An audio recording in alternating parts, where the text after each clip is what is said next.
Hola, ¿qué tal mis queridos jurisconsultos? Sean bienvenidos a su cápsula jurídica número 64. En esta ocasión voy a hablarles del tema garantía de la defensa técnica o bien garantía de la defensa adecuada. Este se encuentra previsto en el artículo 121 del Código Nacional de Procedimientos Penales. ¿Qué debemos entender por defensa técnica? ¿Qué debemos entender por defensa adecuada? ¿Qué debemos entender por defensa estratégica? En este sentido, el máximo tribunal de nuestro país se ha centrado en que la defensa técnica o la defensa adecuada debe brindarse desde dos vertientes. De una vertiente formal, que es aquella que exige que el defensor cuente con cédula profesional que lo acredite como licenciado en Derecho. Ojo, licenciado en Derecho.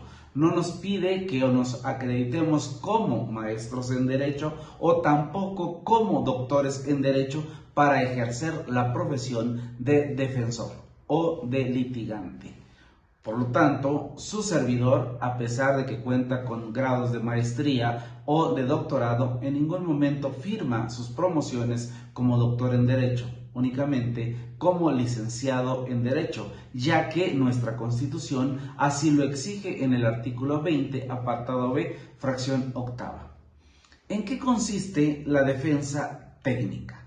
En que la persona brinde, como les decía, que cuente con cédula profesional, pero también que la persona, en la segunda vertiente, la vertiente material, es que esa defensa técnica y adecuada se brinde desde el aspecto de que el defensor tenga los conocimientos técnicos adecuados para el efectivo ejercicio de la profesión de abogado litigante. Es decir, que tenga los conocimientos en el sistema acusatorio, que tenga los conocimientos del sistema procesal penal de corte acusatorio, que tenga conocimientos de derechos humanos, que tenga conocimiento de derecho penal y de teoría del delito.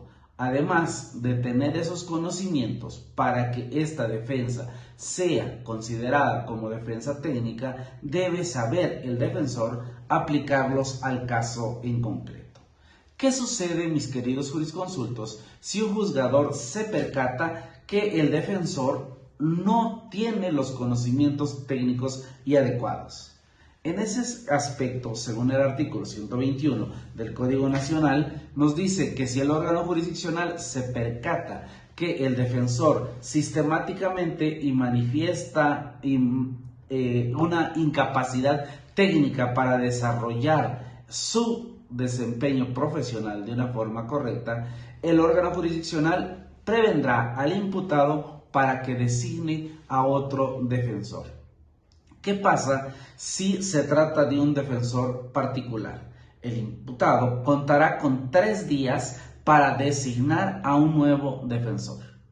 Si prevenido el imputado no designa a otro, el órgano jurisdiccional tiene la obligación de designar a un defensor público para que lo represente.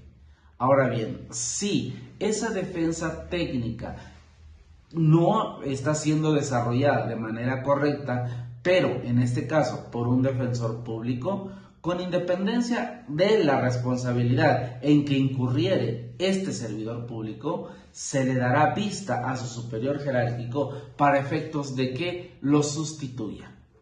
Muchas veces me han preguntado, ¿qué pasa cuando una persona es relevado del cargo? En ambos casos se otorgará un término que no excederá de 10 días para que el nuevo defensor desarrolle una defensa adecuada a partir del acto que suscitó el cambio. Es decir, a partir de que el órgano jurisdiccional de manera objetiva advirtió que el defensor particular o público no pueden desempeñar una defensa técnica, deberá sustituirlo y se le dará hasta 10 días al nuevo defensor para que éste pueda desarrollar una defensa técnica y adecuada. ¿Qué pasa cuando existe el nombramiento de un defensor público?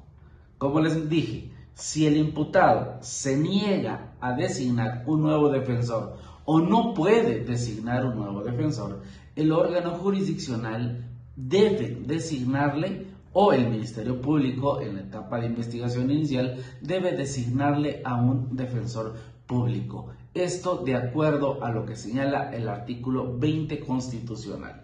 A pesar de que a nivel de convencionalidad, en el artículo 8.2, la Convención Americana sobre Derechos Humanos nos diga que es un derecho del imputado a defenderse por sí mismo. En nuestro país, la Constitución de manera expresa prohíbe que nos defendamos de manera directa, es decir, que si no se puede designar a un nuevo defensor o bien no se quiere designar a un nuevo defensor, el órgano jurisdiccional o el Ministerio Público tiene la obligación de designar a un defensor público.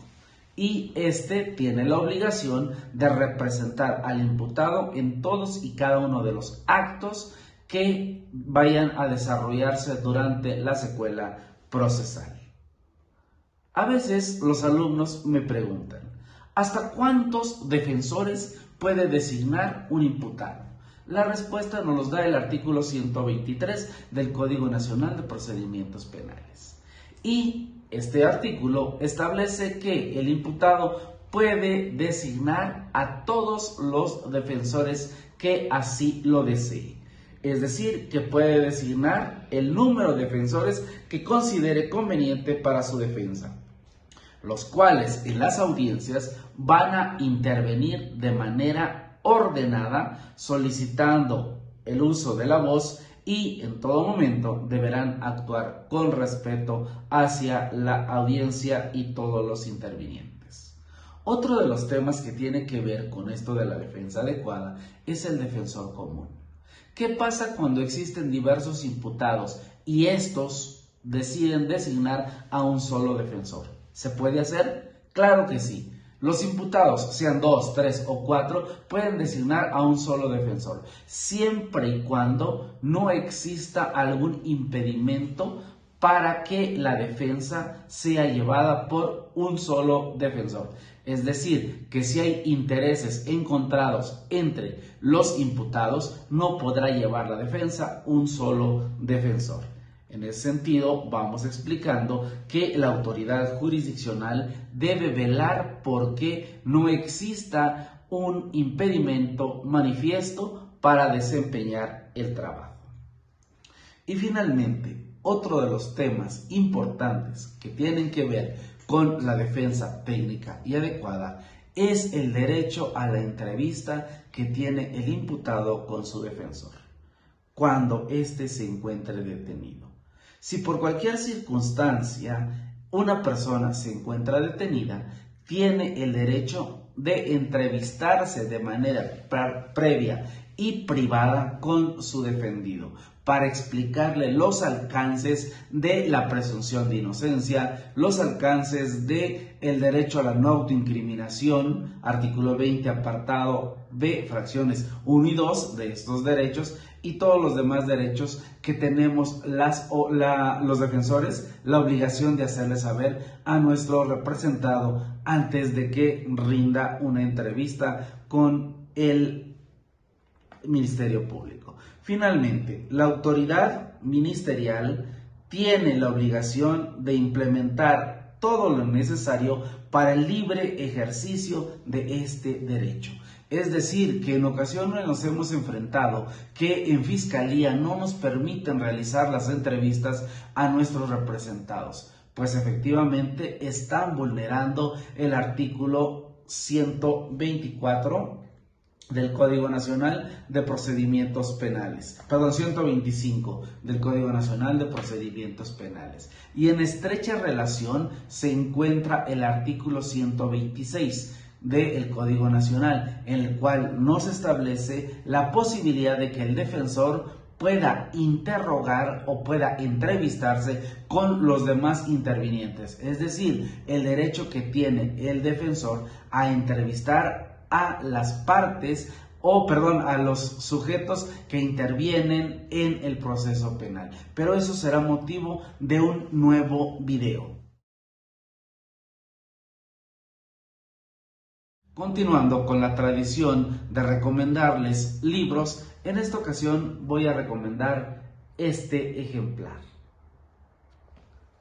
Lógica jurídica del maestro Germán Cisneros Farías. Acá vamos a encontrar diversos temas de muy relevante o de una importancia muy relevante. Vamos a encontrar los grandes principios lógicos aplicados al derecho, el juicio lógico jurídico, los argumentos lógicos jurídicos y los sofismas. Vamos a encontrar en este libro la explicación de qué es la lógica formal, qué es la lógica aristotélica, etc. Se lo recomiendo ampliamente, mis queridos jurisconsultos. Vamos haciendo academia. Los invito a suscribirse a nuestro canal si aún no lo han hecho. Sé que en algunas cápsulas me han pedido que yo ahonde más en los temas. Con mucho gusto vamos a irles dando contestación a cada una de las peticiones de nuestros jurisconsultos. Espero que esta cápsula jurídica respecto a lo que es la garantía de la defensa técnica y adecuada sea de su agrado. Y saben que los derechos humanos no se detienen ante los muros de una prisión.